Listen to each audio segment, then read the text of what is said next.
guys, welcome back to Mini Urban Farm. We are in the food forest today doing some cleanup and some chores that are much overdue. I have an entire list of things that I need to get done and I'm taking you guys along with me. The area is very overgrown because of summer. It has been pouring a ton. So we are in here just taking care of a few things. Now, I do have a list on my phone. I will put it up here next to me as well as I read it off. The first thing that I'm going to have you guys do with me is weed the area under the blackberries. Now, I will show you exactly how I have been maintaining the blackberries. It's different than what we did last time because I've decided to not trellis them. I've decided to prune them, and since then they've gotten a lot bushier, which I will show you guys. But that area underneath the blackberries severely needs to be weeded out. After that, I am going to prep the area with some parsley seeds so that starts to come up. And in October, I will be planting strawberries, which are a great companion plant to blackberries. All right, so until I have my bare root strawberry plants, I'm gonna try to get some of the area covered and just prep for that because here in Florida, zone 9B, we plant strawberries in mid-October or so, which is when the nursery has the strawberry plants ready. So trying to get that area prepped ahead of time. I'm gonna spread some parsley and thyme seeds that I have. I have been putting a ton of neem oil on the fig tree, which seems to be working really well. The fig tree is above my height now, which is amazing, and I will show you guys some of the fruit that has not come off of it because they're not ready yet, but some of the fruit that is growing on it. This is the first time getting a fig harvest, so super excited about that.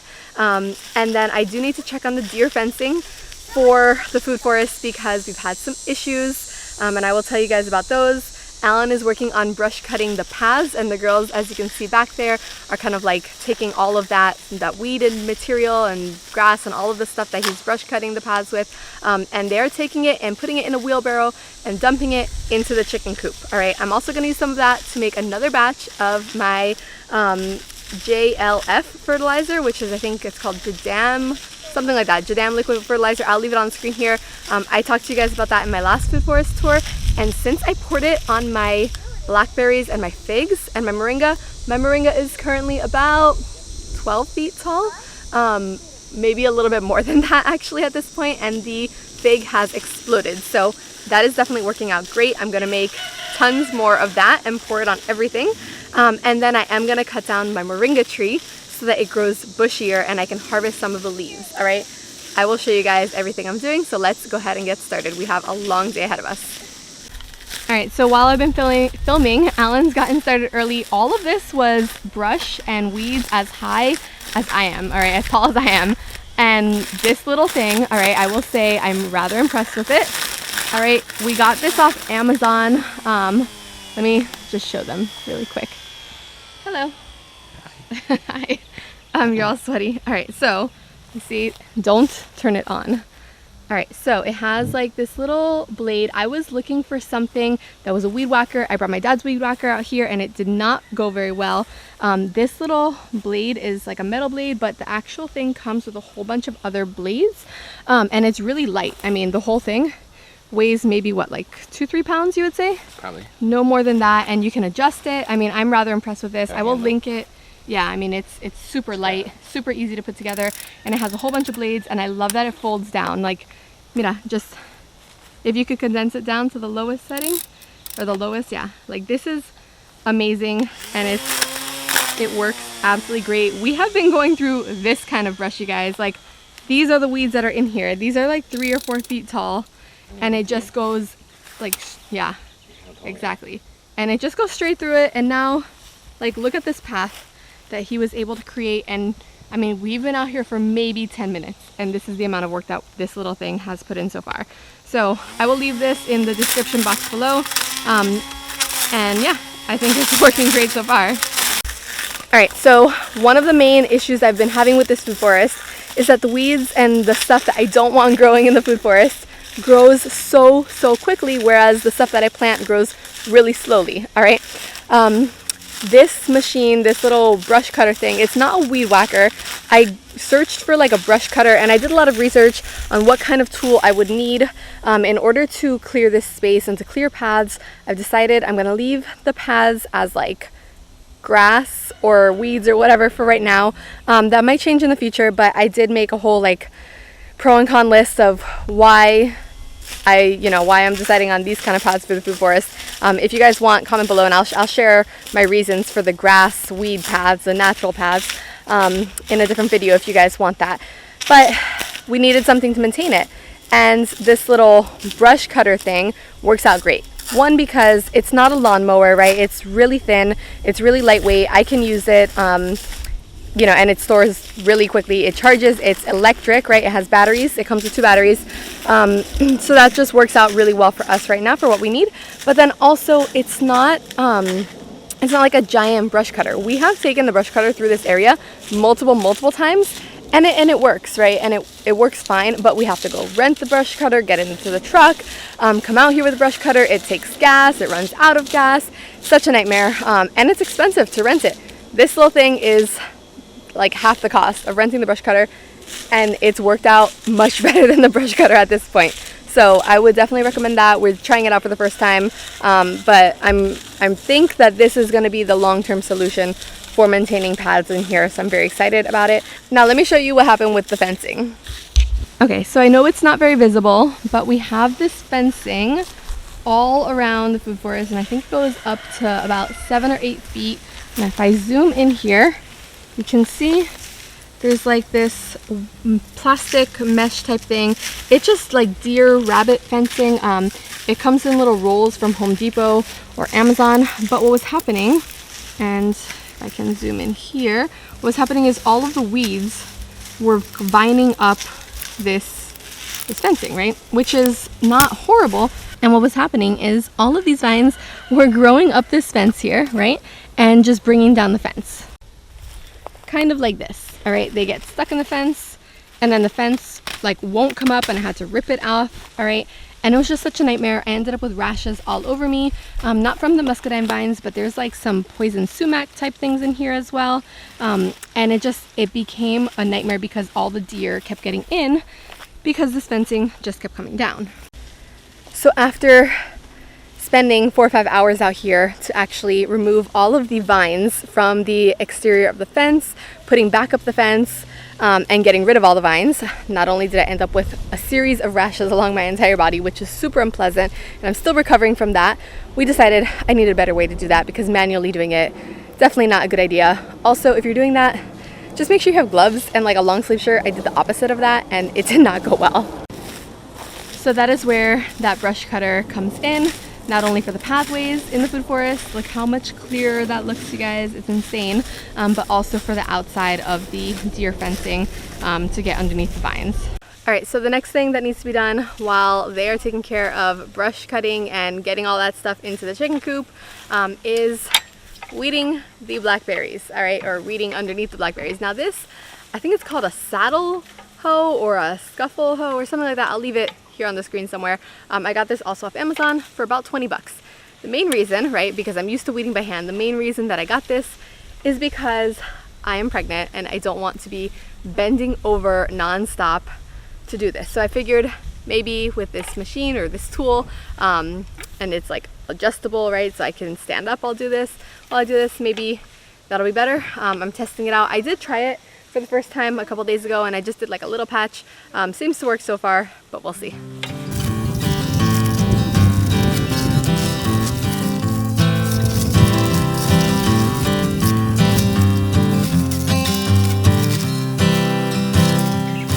Okay, so these are my blackberries. As you can see, I've maintained them at about maybe 4 feet, 4.5 feet, about a foot above this trellis line thing here that we put in. This is our little blackberry section, and they are growing quite well. We have several of the vines, the primocanes, growing, right, 1, 2, I think there's one back there, and then another one and another one, but we have tons of weeds in here. Now these are just like these garden weeds that come up everywhere. I'm not gonna brush cut them because I'm gonna pull them until the area is pretty much clear and I can sprinkle my parsley seeds everywhere.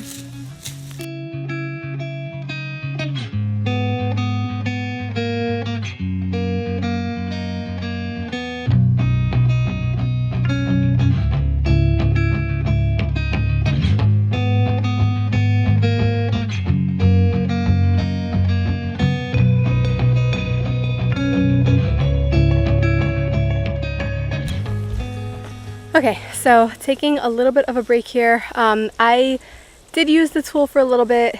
It does work for like shallow weeds and weeds that are kind of small. Unfortunately, a lot of the weeds that I have in here are pretty tall because I have been neglecting it a little bit. So I will continue to use this, especially once the area is maintained a little bit. But let me show you the difference. All right, so this is what it kind of looked like before. You can see my blackberries in there, and then some dandelions and a whole bunch of stuff. And then this is the area that I've managed to clear out so far. Definitely much clearer. And that is where I'll be planting my strawberries and some parsley seeds. I did the area under the fig tree, but then I also wanted to show you guys, all right, how I do the neem oil on my fig tree. All right, so this is what I use for my neem oil spray. It is basically just neem oil mixed with water and a little bit of like a Dawn dish soap type of thing, like a tiny little bit, just so it sticks to the leaves of the plants. I just take this and I kind of spray it, and then I do the underside of the leaves. All right, so the majority of the time where you're getting a lot of the pests that you would use neem oil on is on the bottom side of the leaves. So if you're just spraying the top of the leaves, it doesn't work as well. And also you're gonna wanna make sure that you're doing this in the evening time or early in the morning, because neem oil is an oil and it will fry your plants.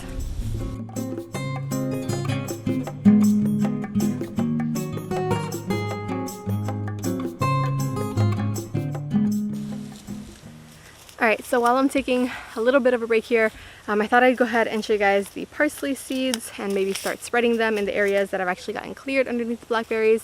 I have a whole bunch of seeds here just from Burpee. These are all parsley. I have some big Italy parsley seeds, grow nice and big leaves, and then just some plain or single Italian parsley. Any kind of parsley will do. I just love doing like tabbouleh salads, and so for that you need a lot of parsley and like chimichurri sauce and that sort of thing. We eat a lot of parsley in our house. So and parsley attracts a lot of swallowtail butterflies. So every time I've taken a pack of parsley and just spread it over the entire area, we then get a whole bunch of butterflies popping up everywhere. So definitely enough for us to share with some of the wildlife in here. I'm gonna go ahead and sprinkle these.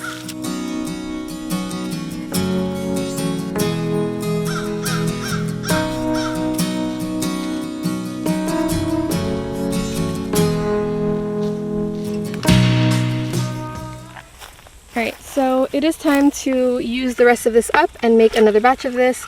This is my Jadam liquid fertilizer. As you can see, it's been kind of like topped off with a whole bunch of this stuff, alright, and all of this is just decomposing, pine needles and weeds and all this stuff, and then I just leave the bucket here, and it just rains, and that's how we use it. All right, we just let it gather up the rainwater, and then I just take that and I pour it on everything in the food forest. As you can see, this area has been mostly cleared out since I've been pouring this on these plants around here. They've done exceptionally well. The blackberries got a huge boost of energy, and so then eventually I think I'm going to plant something here, like a nice flower bush or something, just to have like some life at the beginning of the food forest next to blackberries.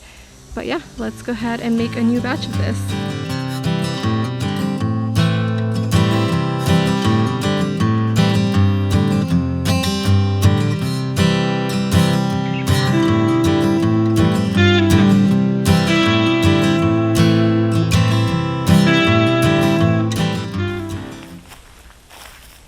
Alright, so inside of our bucket here, we have a whole bunch of weeds and random stuff. We have some of these little like flower head things, just like weeds, you know. We got some dirt I pulled up from like what was underneath this stuff, and then just all the brush, pine needles, like anything that was on the floor. I did scrape a whole bunch of the dirt in here, just so that we have like some of that leaf mold, and I did not bother washing it, right? So all of that bacteria from last time is still in here. I can use the well to fill this up, but really what I'm going to do is I'm going to like just leave it right here, and then when it rains and the sprinkler sets it off from the well and everything, that will fill up with less work from my part. Alright, so I think we are pretty much done for today. That is a couple hours worth of work. I did not get to cut down this moringa tree that's right there behind me. That will have to be saved for another day, but I did manage to clear out a whole bunch of the weeds underneath the blackberries. Got a lot of pathways cleared out, not all of them, so we will have to come in and continue to do that. And I just saw this massive butterfly fly right in front of me. It's absolutely gorgeous, like this black and yellow type of pattern, but it's huge. And so that is our food forest chores for today. We will come back here during the week and do the rest of it when it's a little bit cooler outside, but let me show you what we managed to get done. All right, so now I can actually walk through these paths, whereas before I couldn't. We have our blackberries all weeded here, this massive vine that is actually growing flowers but has some of the leaves removed from it. This is my Seminole pumpkin squash, which the deer got a hold of before I was able to put that back up for the fencing. And then our blackberries have a lot more room to grow now. And our fig, I actually also weeded underneath that as well, so that was pretty good. Our moringa tree, of course, remains still standing for today. I mean, it has to be at least 15 feet or so. And then I got half of this weeded, right? I'm trying not to step in all my sweet potato vines here, but we got half of this weeded. You can see where the weeding stopped. All right, so I need the rest of that during the week. I just got a little tired and it is like 90 degrees out here, so I'm gonna take a break for today. But everything looks pretty good. I sprinkled out my parsley seeds on these two, and then the rest of it has like that pumpkin growing, that pumpkin vine, and then in between wherever this the parsley doesn't grow, I'm gonna stick my strawberry plants once it gets a little cooler out and I'm able to get my stuff from the nursery, right, my strawberry starts. And then I'm gonna come in here and take these dandelions out and all this stuff, and then once I do, I'll make another round of my Jadam liquid fertilizer. But I mean, look how clear these paths are. These were all vines and weeds up to my neck. All right, so my beautyberry plants, which is native to Florida, I have one there and one there. Sadly, I think I'm going to try to take these out, and I don't want them in the pathways. And right now, I know you can't see it because we didn't get to this pathway, but this is a pathway here. And so I'm gonna try to take them out and pot them up. They're really good for like preventing mosquitoes, and they grow exceptionally well without me having to do anything in them. They just are native to the area. So eventually we will have these, you know, growing in an appropriate place. But for right now, I didn't want to take them out. And then this bed, while it's very pretty with all the growth, it needs some of the ferns to be removed, and I use the ferns as chop and drop under the orange tree and under some of my other plants. And then on the other side here, you can see my sea of marigolds growing. There is a border. You can see some of the border there. And I'm gonna have to come in here and kind of just cut some of them so that this is a little bit clearer as well. But as far as the main pathways, we've got out to the food forest, or not the food forest, out to the bird bath here. We got the mango tree back there, which is, I'll show you guys really quick. We have a whole path here, which Alan managed to clear. There we go. And we got our banana plants. Now we can actually walk up to them, right? And they're growing their own set of vines here. But now we can actually walk through here, which is really nice. All right, and this area is much more shaded. So we have our mango tree, which is now about 6 feet tall. I'm so excited. Look at all of this bright green growth. You can clearly tell where it like had this huge growth spurt, right, between those dark green leaves and the light green leaves here. All right, this is well above my head at this point. So I'm excited for this mango tree to continue growing. And we got finally this area weeded out. My beehives are over there, and we have a path from the other side. All right, so thank you guys so much if you made it to this point, for sticking with it through the end. I have a lot more work to do in the food forest. Of course, it's going to be an ongoing project forever and ever until the food forest is able to maintain itself. But for right now, we've gone with our green pathways, which need a little bit of help from us. So yeah, that is our food forest chores for today. Thank you guys so much for watching, and I will see you guys in the next one. Bye.